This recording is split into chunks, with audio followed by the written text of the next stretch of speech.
Let's start from the Kwai West municipality. The veterinary office there has confirmed the outbreak of swine flu in the municipality. A local farmer there has lost almost 600 of his pigs worth 2.2 million Ghana cedis to the outbreak, according to the veterinary office. Although the disease doesn't pose threats to humans, it spreads rapidly. The affected farmer, Dr. Kwesi Owusu, is worried that the situation could erode the economic gains of farmers in the municipality if not contained quickly. We have some issues in our farms, and after a test was carried out in Accra, they find out that swine fever, African swine fever, this is the case that we have here. Up to date, we have over 530 pigs and piglets that have already died. Now we have only 20 piglets left in the farm. Now I don't know what to do. All what I'm trying to do is to wait until the system will be clear up. I think the doctors have been coming here, the vets are here, and the directors are here. So we are waiting for them to tell us the way forward. Yes, I don't want to give up because, I know that so many people have been going through such a situation. But me, I'll continue. Only if I get some support from various places. I know that it will help me to continue the farms. Now, when you look at the pig industry in Ghana, we lack a lot of meat. So if I give up, it will be difficult. So I cannot give up. The money...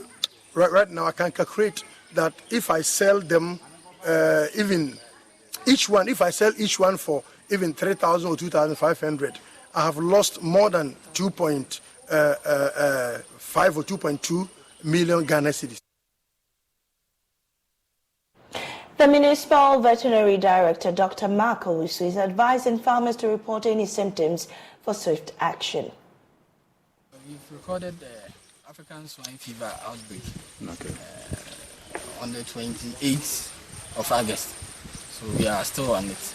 In the district, now we are at Akobo Farms and we've lost more than 500 pigs to the outbreak.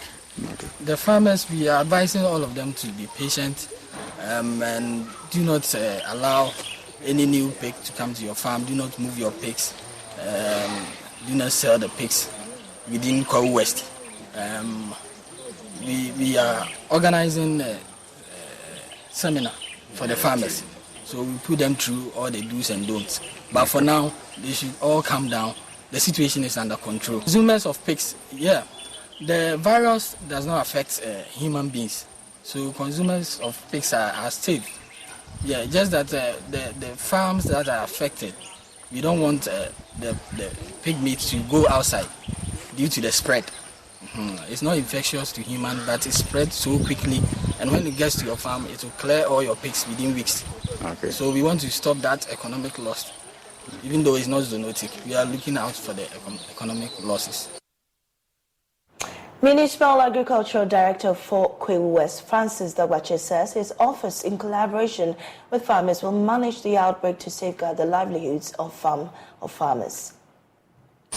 We recorded the case of the African swine fever in Kwai West, and in fact, it's a big blow to us in the sense that our farmer, Dr. Kwesi Owusu, has lost in excess of 500 pigs to this virus. Though it's not harmful, it is not zoonotic, it is something we need to manage in order to contain it. And also, he was a nominee we shortlisted for the regional livestock best farmer for the 39th edition of the National Farmers Day. We were only waiting for the inspection team to come around to conduct the inspection, and this catastrophe struck. So in fact, this is a deep blow to us. I want to advise all pig farmers within Kwai West that if you have pigs and you observe some unusual signs, please approach the veterinary unit of the Department of Agric We also have our extension officers scattered all over. Please let them know so we contain the virus. British High Commissioner to Ghana, Her Excellency Harriet Thompson, has lauded Ghana's Parliament for amending the Criminal and Offences Law, which will stop the public from engaging in witchcraft accusations. The Commissioner said her outfit would continue to support initiatives that will stop the abuse of women and guarantee the rights of vulnerable groups in the Northeast region. She was addressing inmates of the Gambaga Witches Camp at Gambaga as part of her official visit to the region. The British High Commissioner arrived in the region in the company of high-value officers at the Commission. Madam Harriet's arrival in the region coincided with a flood disaster that killed 8 people and destroyed several properties. The High Commissioner was also in the region at a time of increasing concerns about the threat from violent extremists and other security concerns owing to the recent repatriation of some Burkinabe nationals in the region and the escalation of violence in Boko. Her first port of call was the office of the regional minister at the regional coordinating directorate in the capital, Nalergu. The regional minister and his senior staff at the RCC received the commissioner and her delegation. It's an honor to have a person of your caliber taking time off your heavy schedules to call on the people of the Northeast region. But just to let you know that this is quite a very young region with a lot of challenges in our pursuit for development. It is because of those challenges that the people and the chiefs ask for the region, so that if we decentralize power closer to the people, we may be able to better prosecute our development agenda. A PowerPoint address of the situational report of the region was then presented to the Commissioner and her delegation. The Commissioner, while explaining the reason for the visit, extended her condolences to the victims of the recent flood disaster.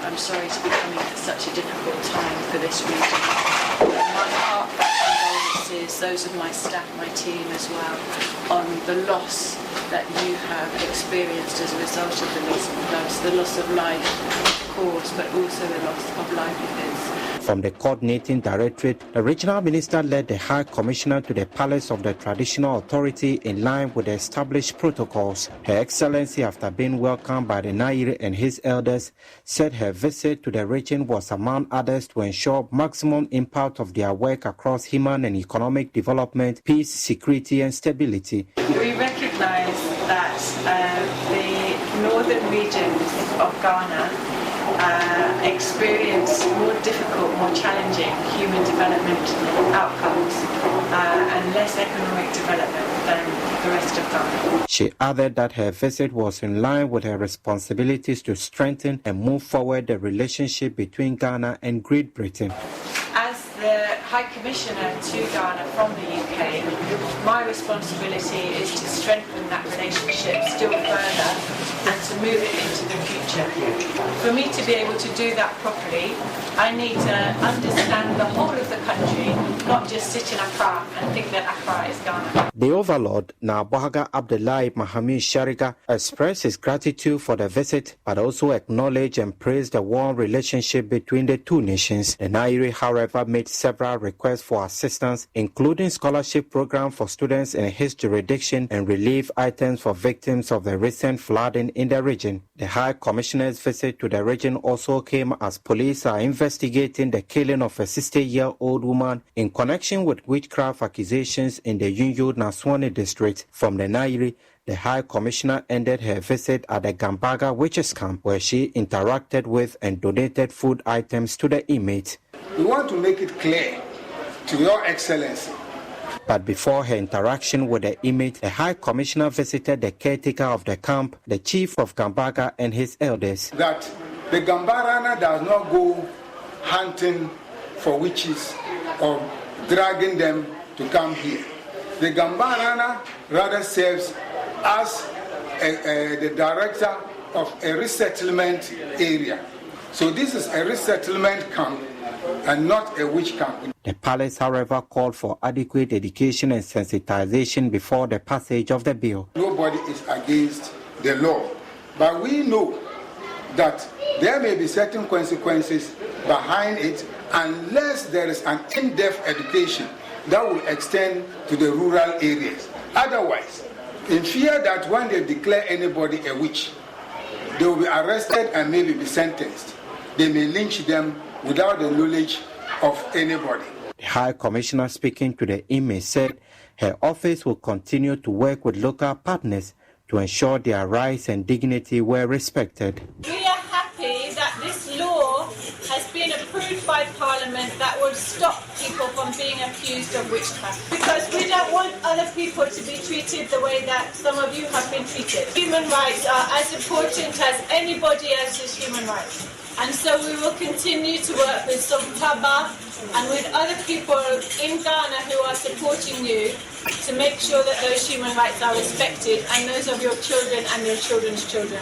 Ilyas Sutanko from Nalerigo for Joy News. The Ghana Police Service has suspended the interdiction of 3 officers who were captured in a leak tape allegedly plotting the removal of the IGP, which is now a subject of parliamentary probe. In a statement dated September 7, the police indicated that the decision to suspend the interdiction, which was to make way for disciplinary proceedings in line with police regulations, was to ensure it does not affect the ongoing probe in Parliament. As such, the service noted that it would commence disciplinary actions or proceedings into the officer's conduct upon the completion of the probe. Following the interdiction of COP, Mr. George Alex Mensah, Superintendent Emmanuel Eric JB, and Superintendent George Osari, in connection with the leaked audio tape, the police administration will commence disciplinary proceedings into their conduct. And this is from the statement the police released. The 3 police officers were interdicted on Thursday, September 6, after a leaked tape emerged with the content suggesting a plot to oust the IGP. According to the former NPP Northern Regional Chairman, Bugri Nabu, who claims he recorded the conversation secretly, the officers are Director General Technical of the Ghana Police Service, Commissioner of Police Alex George Mensah, Superintendent George Asari, and Emmanuel JB. On Thursday, security analyst Adib Sani had said the interdiction of the police officers was ill-timed. Legal practitioner Kweku Pentil has been sharing some thoughts on the development. He spoke on the AM show. You've been dreaming about the dress. Come find the one at David's Bridal. The most glamorous designer wedding gowns are now 15% off. Bridesmaid dresses that fit beautifully start around $99. Whether you need a veil, jewelry, shoes, or even lingerie and shapewear, it's all at David's Bridal. Take 20% off outfit making accessories for a limited time. Stop by your local David's Bridal store or shop davidsbridal.com today. Terms and conditions apply. With Samuel Kojo-Brace. Issues that are there and how to resolve them from an institutional point of view. So at the end of it, my prayer is that the outcome of the current inquiry, the reports that come out of it, will not start to attract the dust. We do them. Ghana has a good case of setting up inquiries that come up with fact report with the best recommendations, and then immediately thereafter they begin to gather dust, as they say. They begin to gather dust because somebody shelves them, and then that's the end of it. So that's, other than that, all of this that's going on, this is just, in my honest view, a tip of the iceberg. In other words, somebody just happened to have caught these people in the manner that they do. How about all the other people whose communication we have not heard? How about everybody else who is doing all manner of things? So it's the police service which has come under the microscope. Let us see and let us study the report which will come out. As for heads that will roll, I don't want to comment about that. But as a lawyer, let me show you my worry and my concern. There are 2 aspects of law. First, we've got what we call the substantive law. The substantive law is what states. It's stated in the acts, in the laws, in the whatever, do this, don't do that. There's also what we call the procedural law. Procedural law is as much part of the substantive law. And that's when people get into difficulty, they begin to talk about technicalities. let people understand that technicalities is part of the law. So, for instance, when we look at the police service regulations, it specifically provides when and under what circumstances that somebody, for instance, can be interdicted. But you know, what has happened between yesterday and today, that alone could mar, it has potentially caused this embarrassment and this confusion, and then somebody can then form a view that by reason of what has transpired, these men who are the subject of this inquiry are not likely to receive a fair hearing. And if that one finds favor with the court of law, then what the court of law does is to question the entire proceedings. You know, these are the kind of things that people sit behind and they say, oh yes, there is this conflict. They say, no, but that is part of the law. If you conduct a hearing in a manner as to suggest that the subject of the inquiry is unlikely to receive a fair hearing, then it does not matter if he has caused blue murder. It could have been anything. So where we find ourselves now, I think that the police service must make up its mind if it's got evidence outside what is before the parliamentary inquiry. All right. To take these people to their service inquiry. If they have, then of course they should offer them the best of opportunities and everything in accordance with the regulations to respond to the issues. And at the end of the day, if anybody is found culpable, because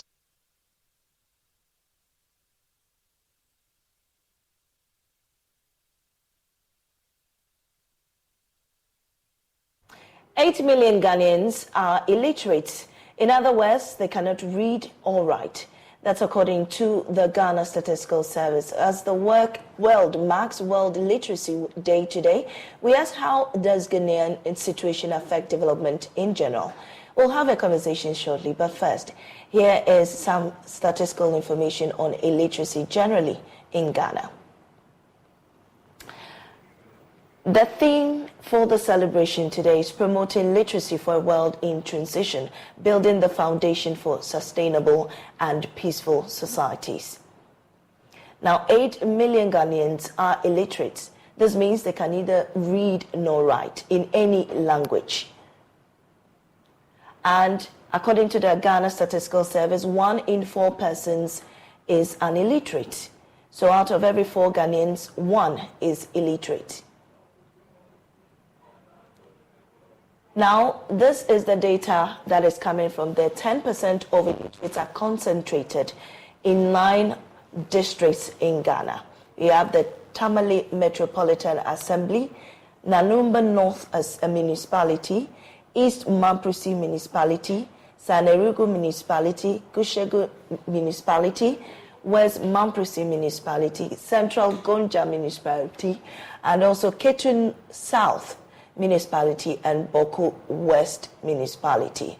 And I think from the graph, we can see that the Tamale Metropolitan Assembly has the highest of about 123.4 thousand, making the massive amount of 10% of illiterates concentrated in that district.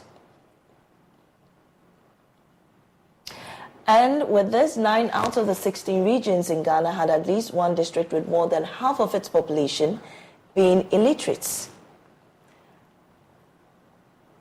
On the screen, you have illiteracy not only limits the full development of individuals and their participation in society, but also has repercussions throughout life, affecting a person's family environment, restricting access to the benefits of the development, and then hindering the enjoyment of other human rights. And because they cannot read nor write, they may not have access to any knowledge that can benefit them as humans living in a particular environment. Now, the impact of illiteracy can be divided into the following categories: health, education, economics, and social integration and cohesion. Now, illiteracy among adults increases present and future socio-economic vulnerability and is a significant factor in the production or reproduction of such vulnerability through children. And now let's go on to Zoom now and speak to Nicholas Isaka, He's with Ghana, who is a development expert. Good morning, sir, for your time here on News Desk. You are a development expert. What does this mean to you? I have lineages with a particular political party. Whether the person Can you just confirm? I think we are having an issue with our phone line, but let's go back and speak to him. We're grateful for your time, Mr. Nicholas Isaka. You are a development expert. What does this information mean to you? Of the National Service Personnel Association.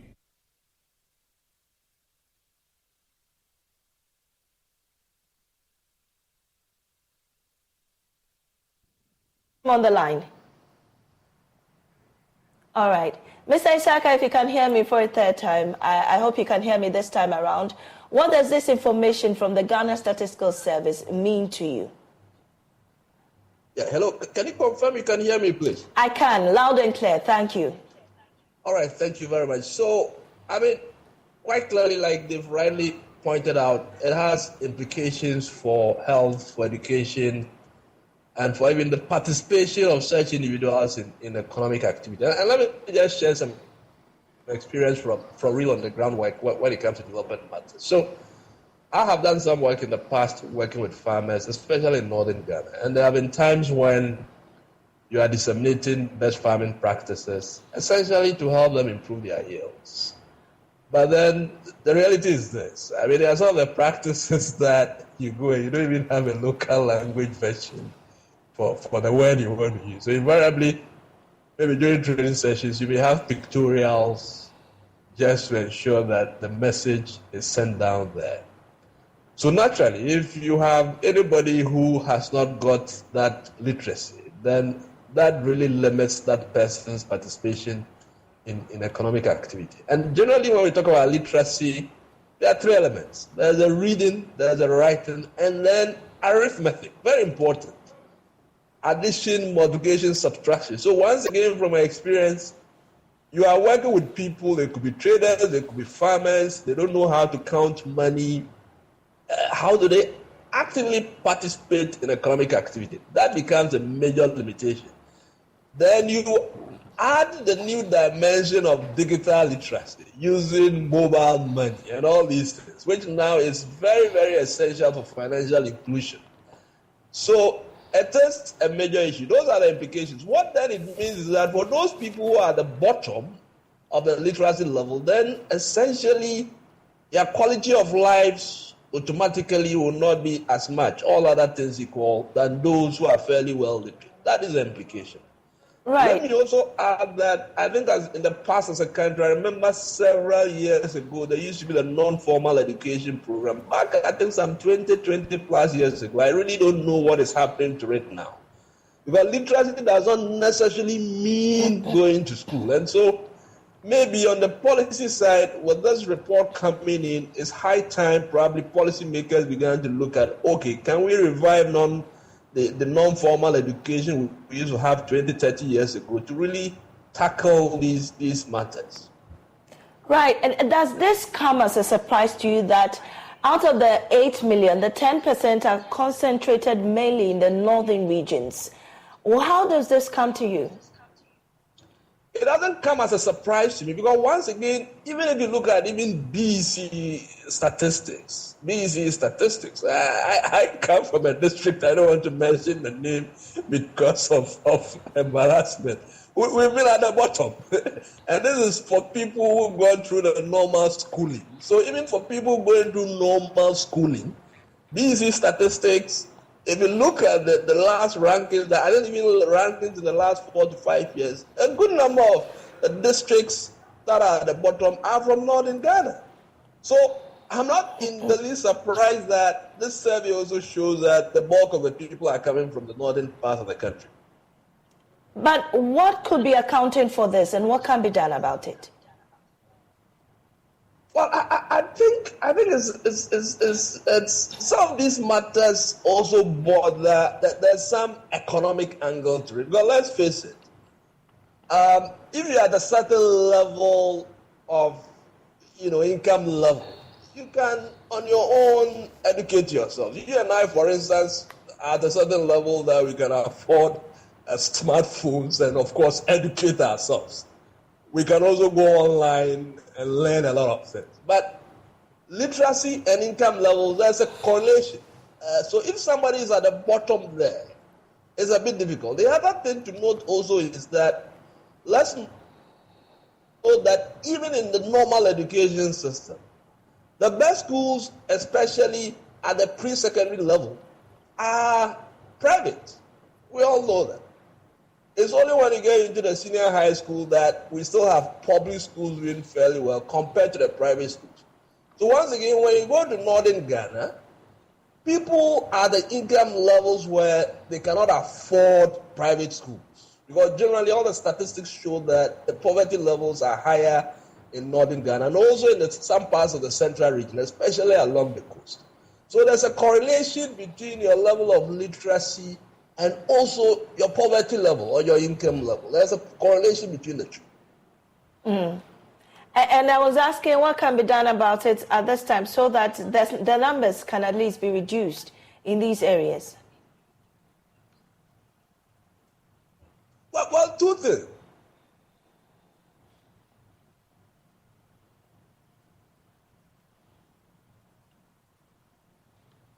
Do we still have you, Mr. Isaka?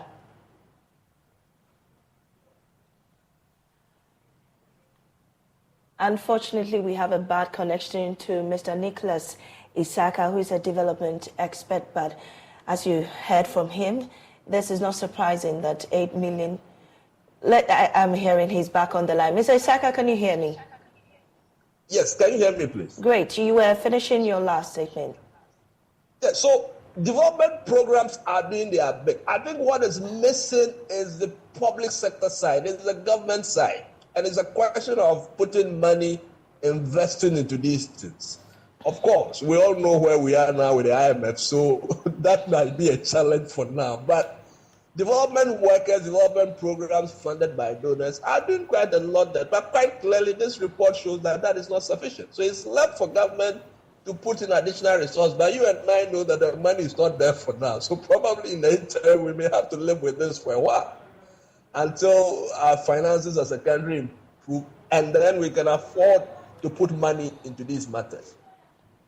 Grateful for your time here, Mr. Nicholas Isaka Bana, who is a development expert. Now, the Director of Tertiary Education at the Ministry of Education, Dr. Yaya Jakaji, has disclosed that only 20% of senior high school leavers gain admission into the tertiary level due to the limited number of universities in the country.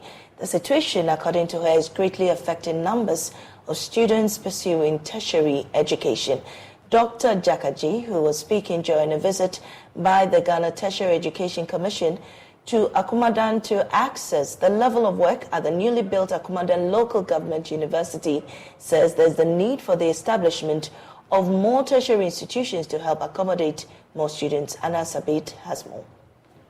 For the foreseeable future, continue to accept only a fraction of applications due to the lack of space to accommodate them. Director of Tertiary Education at the Ministry of Education, Dr. Yaira Jakaji, says only 20% of senior high school leavers gain admissions into the tertiary level, and there is the need to add up to the number of public universities in the country. Basically, it is a dream of government to open more tertiary institutions to add up to the existing ones. We have the gross tertiary enrollment ratio, which currently stands at 20%. So this means that out of the students that we churn out of our secondary schools, it's only 20% that access our tertiary institutions. One reason is that we don't have much more of these tertiary institutions in the country. So expanding the tertiary education level means that we have to add on to the existing ones we have. The government, as part of its quest to address this worrying menace, is working towards establishing more universities in some parts of the country. Here in Akumadan, in the Ofinsu North constituency, a Virgin University is currently under construction. Member of Parliament for the area, Augustine Collins Ntim, who is today hosting a team from the Ghana Tertiary Education Commission, is hopeful that the institution, when completed, will help grant access to a number of senior high school graduates. today's visits by the team of experts, give a toast to my dream, and with the kind of recommendations that they are giving, and I am happy that in no time it's going to be open. And it has been one of the vision of His Excellency the President, because it's shining out graduates from the senior high schools now made access of senior high schools to every Ghanaian, whether you have money or all that. The next step is how to be able to contain them, give them the training up to the university level. And this university is also going to offer a potential access to a number of students to be able to at least to also get access to training. He disclosed that his dream of making Ofinsu North a hub of education is on course, as several other educational institutions are in place to help realize that dream. Indeed, my thinking and vision is to have in the future Ofinsu North becoming one of the hub of education, a citadel of training and all that. So over the years, I've lobbied Parliament and my office to bring a lot of such institutions. We have the starting from the Technical Institute, we have one in Kinkers, we have one in Akumandan, and then we have the National Training Center for the National Ambulance.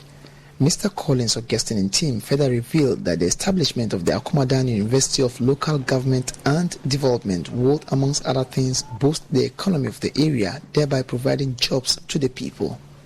Beyond having this school, there's a thinking behind that. It's going to open up the economy of the place, in terms of jobs. In terms of jobs, imagine one day it opens and about 10,000 people come into this. It's going to have a huge impact. Dr. Yaira Jakadi, who was impressed at the level of work done, revealed that the facility would meet the Commission's assessment of being a fully fledged university. For now, I think with a few additions that we have suggested to be added, to be amended, we are sure that once it's done, this place can be converted to a full-fledged university. Reporting for Joy News, Anas Sabit.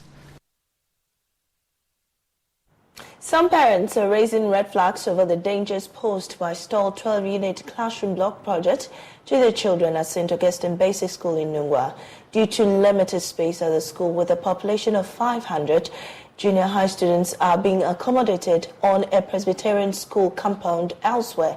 A vehicle recently knocked down two of the school children crossing the busy Accra-Nungwa Road in search of a toilet facility. Tema correspondent Kwame Yanka has the rest of the story. The St. Augustine Basic School 12-unit classroom block project in Nungwa started about 8 years ago under the then Lejokuku Krowo Assembly to replace the existing structure at the time over safety concerns as well as growing population. However, due to split of Lejokuku Krowo municipality into Lejokuku and Krowo municipalities around 2018, this has affected the pace of the project. Junior high school students of the school are accommodated at the Presbyterian school compound at Nungwa Mami. Past students and parents, Sandra Otu, in an interview with Joy News, shares how she is alarmed anytime the child leaves home for school. It's currently here, but he has to cross the road to the other place because now the JHS are sharing with the Presby school. It's not safe. Because last time he came home and to give us complaint about his two mates being knocked down by a vehicle because of they have to leave here to the other side. And coming here today, I'm sad because when I was here, we have access to the toilet facilities and all that. Some pupils are pleading with authorities that be to do the needful. The school have no toilet. We have no toilet. Either when the teacher is teaching, we lose the teaching. We can't sit down and learn. So we need to go out and poo-poo. The time we will come back, the lesson is over. Our school is not completed.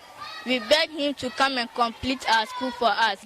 When we are in school, others have running stomachs, so they need to go out to the washroom.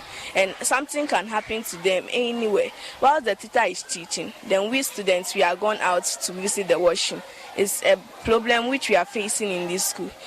School Management Committee Chair Paul Odum says The pupils are exposed to danger due to the uncompleted project. They will be moving to the other side because the facility is here, and that is Nungwa Mami. That's where the school is. And because of this balustrade, we can't accommodate the P6 kids here. But it will be very risky to leave this balustrade here. If you can see them here, you can't leave the open space like this for these kids. And we don't want any risk or accident. And Presby too, they also need their building.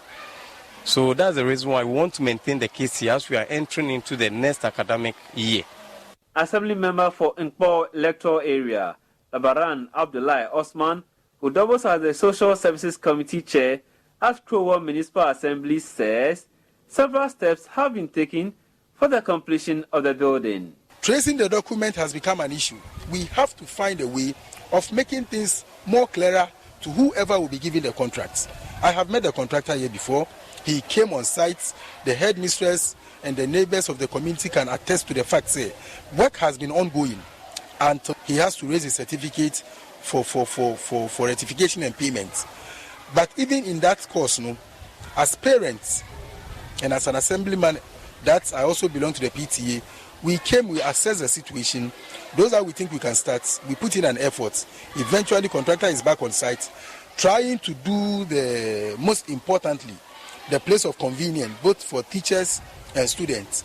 Municipal Chief Executive for Krowo, Joshua Nibote, says his outfit is working on completing the school despite challenges with funds. It was very bad when I came, but I invested about almost 600,000 Ghana cedis into that project. It's a huge project, as you said. So there's a contractor on site. He's almost finishing with the toilet facility. The information I have is that the whole facility is finished, especially the washrooms. They are left with the connection of the water from Ghana Water so that they can fully use it. Yes, they don't have a toilet facility. It's a challenge for them. But at times, the church close by give them access to use it. So, St. Augustine has been a project that has been on my table for a very long time. Because I'm passionate about school and the children who are ours to really educate and really feed and see them develop to leaders. You understand? So that is it about St. Augustine's. I will not give you timelines, but I'll speak to you. We have to get some funds for the contractor to really fasten up the job that he's doing so that we get it complete. Meanwhile, Parent Teacher Association Chair of St. Augustine Basic School, Julius Aoku Dagbi, believes completing the stalled project will ensure safety of the awards and cut down loitering. Kwame Yankes reports for Joy News.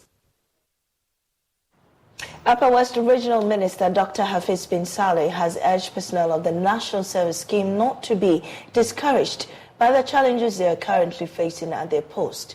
Instead, they should see their service as an opportunity to contribute to development of the country. Speaking at the Upper West Region's version of the 50th Anniversary Remembrance Day, Inwa noted that it is a springboard to their future success. Now, JoyNews Upper West Regional Correspondent Rafiq Salam has more.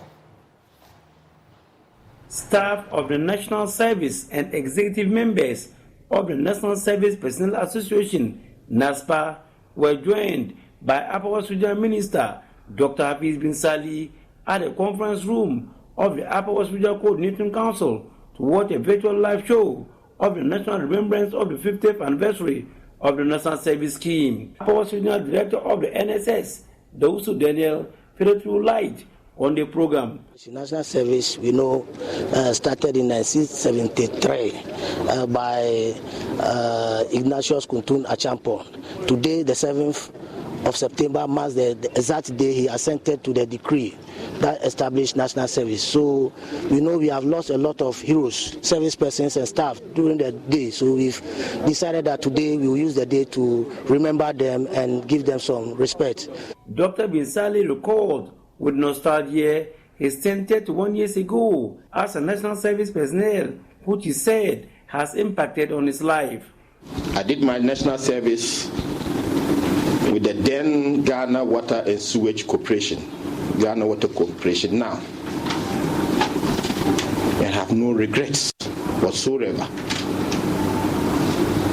I learned a lot, and all the things I learned at that time are impacting in me.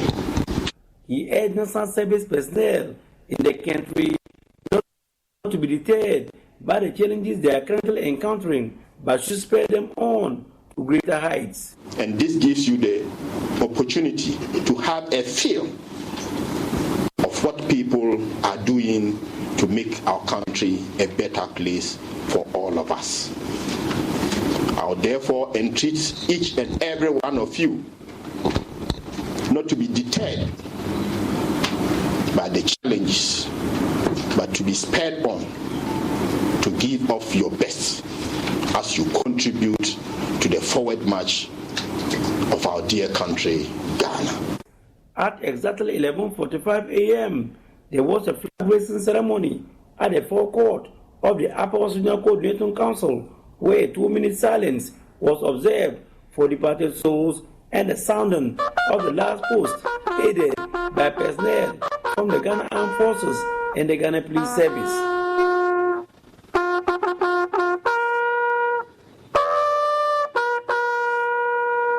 Some executives of NASPA shared their thoughts about the day. Today is worth remembering because it's to remember all the past NSPs who are dead currently, and today is really a memorable day for us. Thank you. Are you proud to be a National Service personnel? And tell me why. I'm very proud to be a National Service personnel because I'm serving the country, that is Ghana. So it's good that we also maybe also go through history to also know the people that have contributed their quota to support national service. So I think it's a very good initiative that they have given to us. Though they thank the government for the increase in the monthly allowance, they believe it is peanut that can hold both body and soul together. 559 is actually too small. When you take 559, you go to the market. It will surprise you that you only buy some few tubers of yam and then tomatoes. So it will be good they actually increase it. We heard they've increased it to 715, but then also the 715 have not come yet. It is something we are actually expecting, and we are praying that they send it to us. Reporting for JoyNews, Rafik Salam. Wow.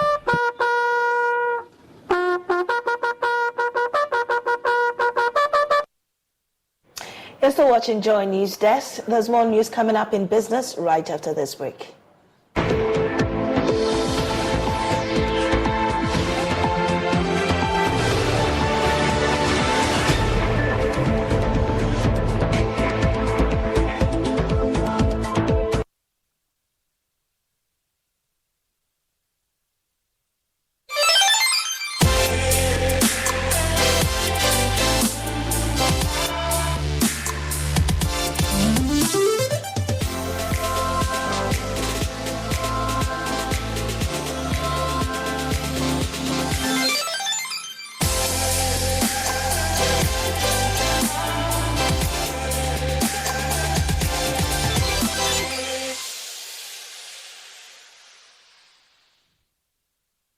Hello there. To provide timely information and to explain educational reforms and to discuss school models and interventions, the Ministry of Education, in partnership with the Teacher Education Journal, presents to you the first ever education TV talk show, The Edu Talk Show. The Edu Talk Show keeps you informed and updated on trends in the world of education. The Ghanaian teacher is so versatile. Provide him the opportunity, train him, and that teacher will perform wonders. Where are the women? They're doing very well academically, but they're not in the sciences and all of that. So technology is missing a lot more women that they could have had. You need to tell the parents, at the moment, what you are getting is covering only an aspect of your child's education. And therefore, it's very difficult for you to make any decision with the limited information you have. We still have more to do when it comes to safe school. So join us as we speak to our guests on reforms taking place in Ghana's education sector. My name is Blessed Suga, and I am your host. It's the Premier League, all on DSTV. All the goals, clashes, and moments. All of Rashford, Salah, and Saka. Their start is getting better and better. All in the language of your choice. All in HD. Available on all these bouquets to choose from. To watch on all these devices. Get DSTV with an HD decoder plus 1 month compact for 299 CDs. It's the Premier League, all on DSTV. So I came home earlier than I normally would that fateful Monday after work. And to my surprise, I saw my husband and my mother having sex in our living room. I had always suspected my wife. I felt she had something doing with my little brother. And I walked into a room one day, and there they were, making out. And this is my blood brother. My husband, who is a banker, will not have sex with me because I denied him my earnings. Is he gay? I've been wondering. What is your story? What secret is eating you up? Why are you having continual sleepless nights? Do you need help? Share your story on our powerful new series where real people share their deepest secrets on Prime Morning beginning this September. Drop your stories on our WhatsApp number 055 157 5757. Remember, a problem shared is a problem half solved, and every problem has a solution.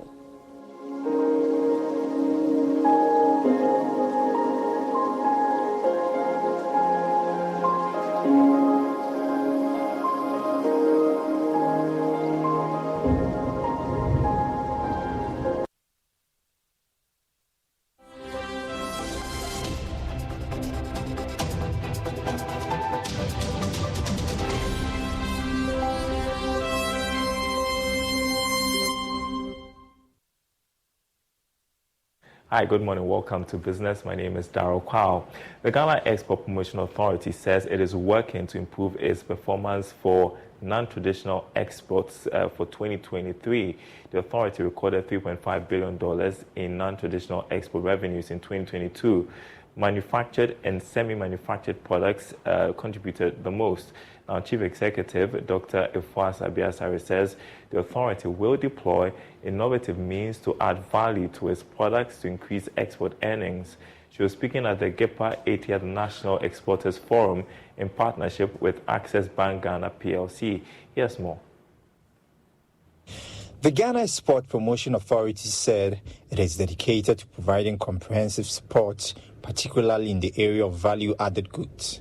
Dr. Efua Sabiasari said her outfit will bolster human capacity through the GEPA Export School in Accra. GEPA has collaborated with key stakeholders such as the Ghana Standard Authority, the Food and Drugs Authority, Ghana Exim Bank, Association of Ghana Industries, the Plant Protection and Regulatory Services Department of the Ministry of Food and Agriculture, as well as research institutions, private sector entities, government organizations, and foreign missions.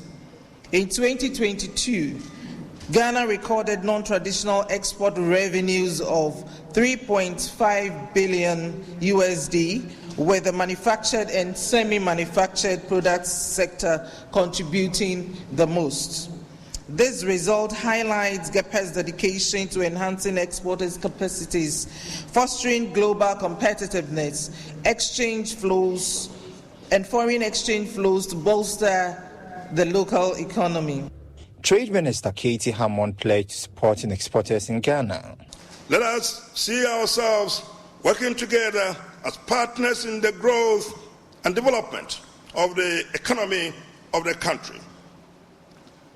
You cannot be unaware of trade and the transformative impact it can have on economies, especially those in emerging markets.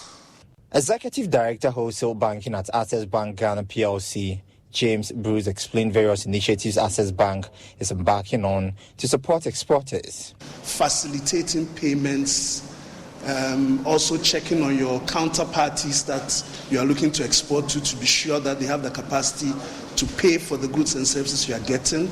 obviously we would finance that side of the trade as well and see how best we can finance this side of the trade. Now, why do we want to do this? We've started a journey with SME capacity building, together with UNIDO, together with GIZ, to give skills to prepare the SMEs to be ready to be able to move to the next level. The forum was under the theme, Growing Ghana's Export Capacity, Catalyst for Economic Growth. In other news, Odotobri Rural Bank in the Ashanti region is enhancing operations in its catchment area to improve banking in the target market. Aside from increasing the bank's branches, new products are being rolled out to achieve set targets. Board Chairman Dr. Kweku Mensah-Bonsu explains the bank's objective is in line with the government's financial inclusion agenda. Nanaya Ojima was at the commissioning of the 14th branch of the bank in the Ashanti region.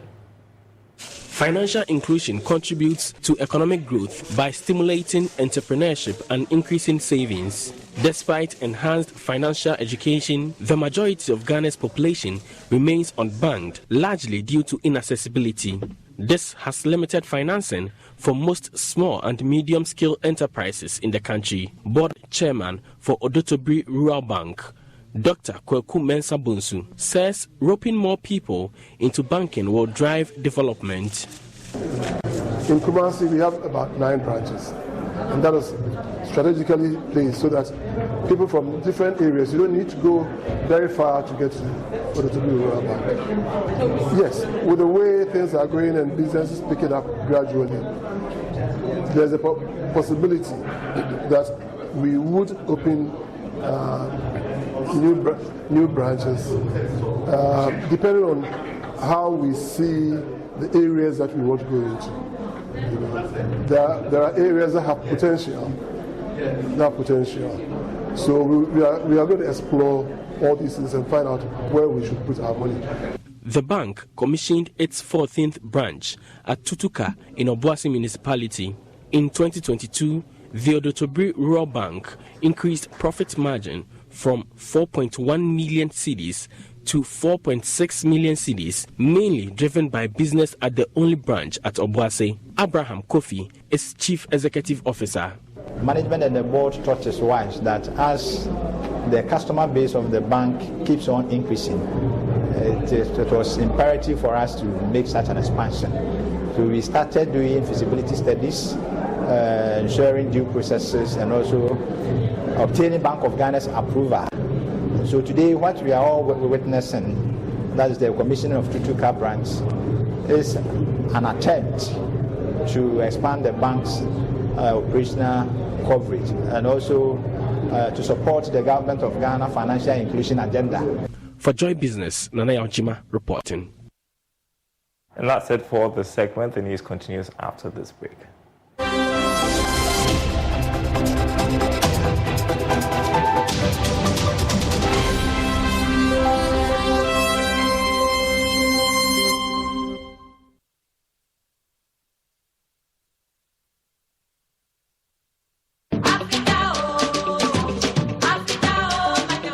Welcome to Tema, the industrial gem of Ghana.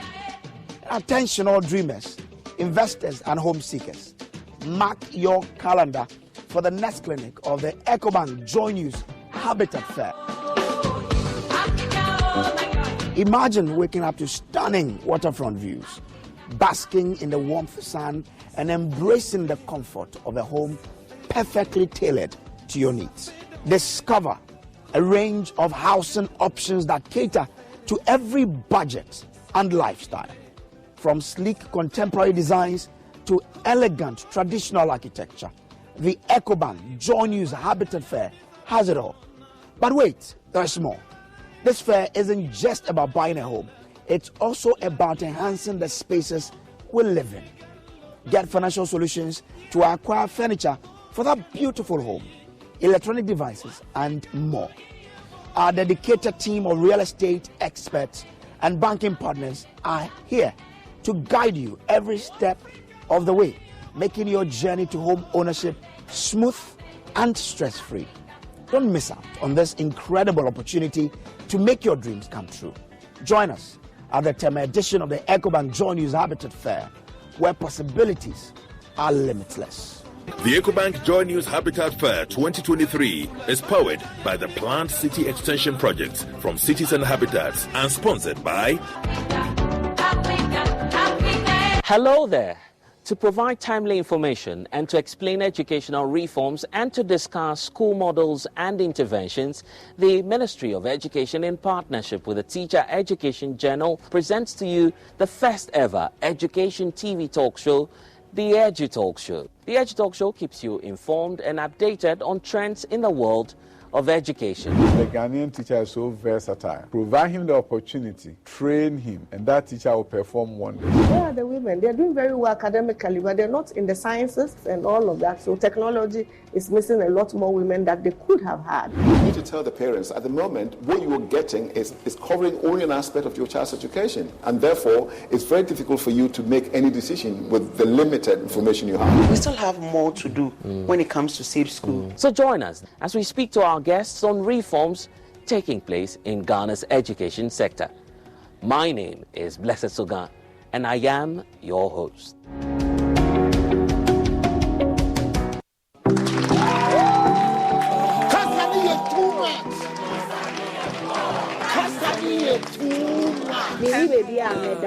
Many are calling na ye ni baby I if he has to see I yeah ko Who be nyabotre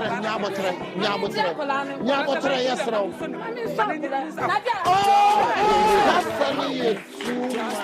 Because our enemy die ye beje nkwala no. Yes on dey oba no obayi ni sisim patwan. Ha o hia yi ne dia on fama no.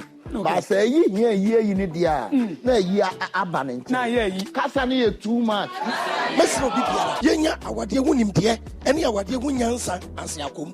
Enye small change eti araba so because we do be Germany abeko. O meko fa. Kasa ni emo medamu ase. Nyamisha kasa ni emo. Na ye jeje kakra ye jeje kakra ye.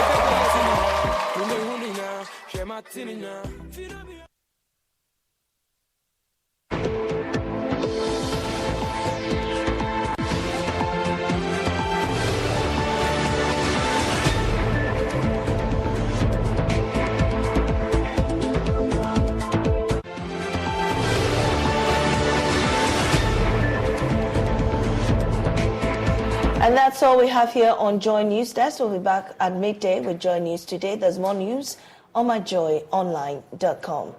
I am Amiesi Nyamiche Thompson. See you at midday.